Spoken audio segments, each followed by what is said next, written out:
Sam, Hello. how are you? I'm fantastic. How are you? Good, yeah.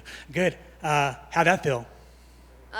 Words can't describe how I'm feeling right now. I feel like I'm on cloud nine. It's been a few minutes since your performance. How'd you feel about that? Feel really good. Honestly, it's just listening, having a game plan and executing it, and I think that's what I did today. Coach told me that I was going to get the finish, and I just had to follow the game plan. That's it. What was the game plan? Wrestling heavy, take her down, staying away from her right hand, circling, moving in, and just being just a freight train and just moving forward and making sure that I'm really, really heavy on the hips and just attacking on the ground and just overwhelming her. Do you think that was probably your best performance of your career? Yeah, probably. I got the finish, so yeah, probably. Awesome. This was a quick turnaround. Was that on purpose? I think Safe has a really good execution, and he kind of saw that I was already ready to go. Came back off of the Estella win, and I was just ready to go. So why stop something that's moving so fast and just have really good momentum? Yeah. So this is your second fight at Fortis. Is that the best move you've made in your career? Yeah. By far. I thank God every single day that I made that decision. These guys saved my career, and I'm so thankful to be where I'm at, and I'm just excited for what's next. I'm just taking it day by day and doing whatever Coach Safe tells me to do. It's really all I care about. You alluded to it a little bit in your pre-fight interviews. There was toxicity at your old gym. What was that?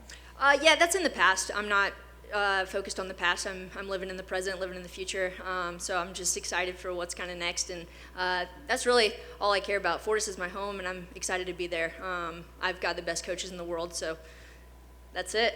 Awesome. They're going to Texas twice in a row. Are you trying to hop on any of those cards? Hey, like I said before, whatever Coach Safe wants me to do, I'm down to do it. So, if that means fighting in Dallas, I'm down to do that because that's where my family is. That's where I've got, a big crowd. So I'd be more than happy to, fight every single weekend if I could. I love to be in that cage. It's like the only thing that really makes me happy. So, I'm down. I'm down to fight in Texas. And finally for me, fight with Vanessa Demopoulos. I know we talked about that. Yeah. I know it's a fight that you want. Is that a fight that it's going to happen, right? Yeah, probably. What I'm really excited about is 1 month away from here, Jen, my training partner, fights Demopoulos. So I feel like she's going to whoop her ass, and then eventually down the line I'll fight Demopoulos and whoop her ass. So I was, that fight in LFA, I was dominating the first 3 rounds and then just got caught because I was stupid. I went against the game plan. So I won't make that decision or make that mistake again. Has it been fun training Jen again? Oh my gosh, yeah, Jen is so awesome. She's so much like me that that's why we get along so well, is because whenever we're training, it's like down to business. We're like trying to kill each other and loving every minute of it. But then once training's over, we're like best of friends. So it's really cool. She's like a really awesome person. I couldn't ask for a better training partner. Congratulations. Thank you, sir. I think it was at the end of round 1 when you broke free. I think it was a left standing elbow that gave her the big hematoma at the top of her head. Did you sense that was kind of the turning point in the fight? Like that might have kind of broken her? Yeah. I don't think that she's tough. Elise is really tough. I don't think that one elbow or one punch was gonna break her necessarily. I think it was just the overwhelming flurry of just pouring it on her and laying it on her as much as possible. But yeah, I felt whenever I was going to break off in the clinch, off the cage, I knew that elbow was going to be there. So I was like, let me just throw this thing and hopefully I can get a cut. But a hematoma is pretty good too. Then you're finding a lot of success taking her down. I think it was the body lock, and even the commentators were saying why isn't they were surprised that Elise wasn't making the adjustments in there because they could see it coming and they assumed she could see it coming and then you could. So were you surprised that she didn't make any adjustments in there?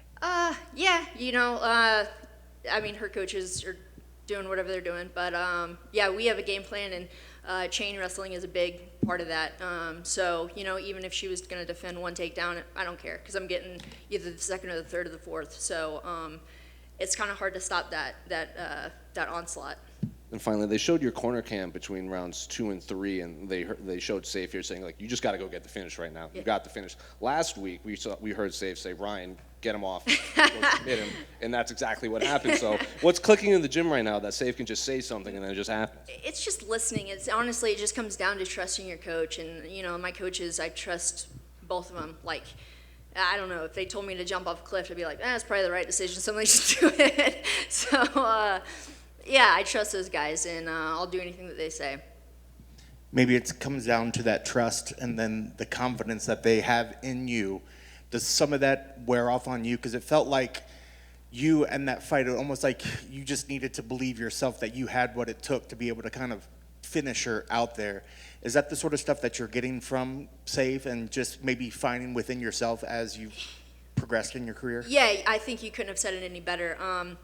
You know, whenever I first stepped into Fortis, I really struggled with confidence and hesitation, and that was a big one. And Coach Safe has really worked with me on that, and just, you know, instilling that, hey, you need to believe in yourself because you are good, and stop with any doubt. Like, so that was, you know, a big part of the game plan, a big part of training, and I think that, like, I've just absorbed that from him. So yeah, I'm extremely grateful. You talked a little bit about the elbows. Was that a big focus of this camp, or is that something that you've sort of always had, or has it gotten better? Because like you said, you damaged her early on with the elbow, and then you kind of finished her off with elbows from the top as well. I mean, was that something that you pride yourself on? Is that something that you've increased recently? Yeah, I think that's something that Coach Safe has kind of really instilled in all of us, is just like ground and pound. Like, really, like, nobody really does it, and it's just like being that, just a violence of action. And, you know, that's the Sandpage way. You just got to, like, pour it on them and just not stop and keep going. So, yeah. And then last thing for me, if you could further explain the beef with DC and the fuel that you carried, it seems, in your soul when you walked out there driving you. So talk a little bit about that. And was that something that you're hoping to get that win, that you could get in there and talk with him afterwards? Yeah, I've had like a couple dreams about that over the past couple years. Man, that really hurt. Like whenever I had that fight with Tisha, I remember rewatching that fight a few times, and DC said I quit, or I was a quitter. And man, I carried that with me for a few years now, and I'm just like, I'm not a quitter. If anything, like, I've never quit at anything in my whole life. So I've just kind of carried that chip on my shoulder, and I was like, man, eventually I'm gonna like bring that up to him and talk to him about it. But I didn't want it to come across like as me to being a jerk or anything like that. But I was just like, I need to address this, and I need just to squash it and move on, because I respect the hell out of DC. DC is like, I mean, he's in the Hall of Fame for a reason, you know, and he's a great person. So yeah, I just wanted to squash that. So. And if there's ever anything you need confidence, you backed him down right there. Did you see him? He kind of was like, took a step back, and he's a former double champ, you know. So I think you got his number right now. I hope so. Congrats on the victory. Thanks, sir.